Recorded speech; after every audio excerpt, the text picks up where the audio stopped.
Bonjour. On s'est tous retrouvés, je pense, à regarder une formule, un truc connu, genre distance égale vitesse fois temps, et à se demander, OK, mais si je cherche la vitesse, comment je fais? C'est assez typique comme situation. Ah oui, très typique. Et justement, c'est de ça qu'on va parler aujourd'hui.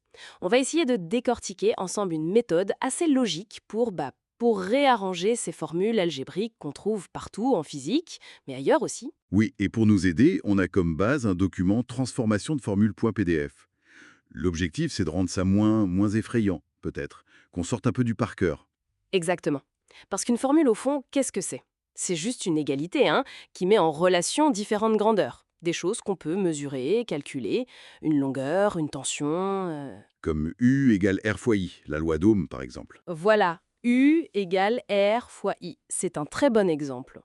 Et le but du jeu, c'est d'arriver à isoler une de ces lettres, une de ces grandeurs, pour pouvoir la calculer si on connaît les autres. Alors, d'après ce guide, comment on s'y prend de façon méthodique? Alors, le document propose une approche en 4 étapes. La première, ça peut paraître bête, mais c'est la base. Bien repérer la grandeur qu'on cherche, celle qu'on veut à la fin, toute seule d'un côté du signe égal. La cibler, quoi. Ok, je l'ai en vue.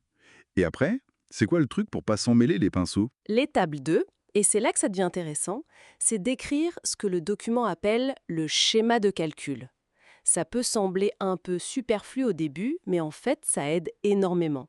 On décompose comment on arrive au résultat final en partant de la grandeur qu'on cherche. Ah, je vois. Hmm. Comme une petite recette de cuisine. Étape par étape, on part de notre ingrédient, la grandeur, et on note tout ce qu'on lui fait subir. Et après, j'imagine qu'on défait la recette. C'est exactement l'idée de l'étape 3.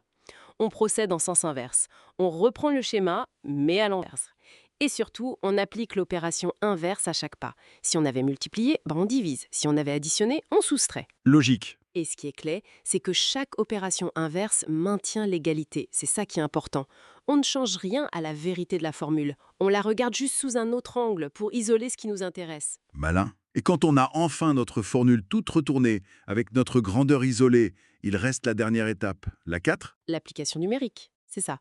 On prend les valeurs numériques qu'on connaît et on les met à la place des lettres. Mais alors là, attention, et le document insiste beaucoup là-dessus, attention aux unités. Ah, le classique. Oui, il faut absolument s'assurer que tout est dans la bonne unité, que c'est cohérent. Sinon, c'est comme essayer de mélanger des choux et des carottes, enfin des mètres et des secondes. Le résultat n'aura aucun sens. Très clair.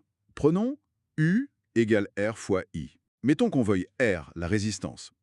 Le schéma serait, je pars de R, je multiplie par I, et ça me donne U. Donc, pour remonter, on part du résultat U et on fait l'inverse de multiplier par I, c'est-à-dire Divisé par I. donc R égale UI. Exactement. Et si on veut I, l'intensité, même raisonnement. On part de U et on divise par R. I égale UR. Ça marche bien. Et sur un exemple un peu plus costaud comme celui du document, l'aire du trapèze. A égale B plus B fois H divisé par 2. Si on veut isoler la petite base, donc B, Le schéma de calcul est un peu plus long. On part de B. Première opération, ajouter B. Deuxième, multiplier le tout par H. Troisième, diviser le tout par 2. Et ça donne A. d'accord. Donc pour remonter, on part de A, on fait l'inverse de diviser par 2, donc on multiplie par 2, puis l'inverse de multiplier par H, donc on divise par H, et enfin l'inverse de ajouter B, donc on soustrait B. Ce qui nous donne B égale A fois 2 divisé par H moins B. C'est vrai que de visualiser comme ça, avec les étapes inverses, ça démystifie pas mal le truc. Oui, et c'est là tout l'intérêt de cette méthode. Elle est systématique, donc elle limite les erreurs bêtes. Et surtout, elle oblige à comprendre comment la formule est construite, la relation entre les grandeurs, plutôt que d'apprendre par cœur 3 ou 4 versions de la même formule. Le fameux schéma aide vraiment à ça, à voir la structure. Tout à fait. Donc pour résumer, pour transformer une formule, il n'a pas de secret magique. C'est une question de logique, d'appliquer les opérations inverses pas à pas. C'est ça. La visualisation, que ce soit mentale ou avec ce schéma, et puis bien sûr, s'entraîner un peu. Comme tout, plus on le fait, plus ça devient naturel. Très bien. Et pour finir, une petite question qui ouvre un peu. Cette idée de remonter le fil, d'inverser les étapes d'un processus pour comprendre un élément initial. Est-ce qu'on pourrait l'appliquer ailleurs, en dehors des maths ou de la physique? Pour analyser une situation peut-être, ou comprendre une cause? Je lance ça comme ça.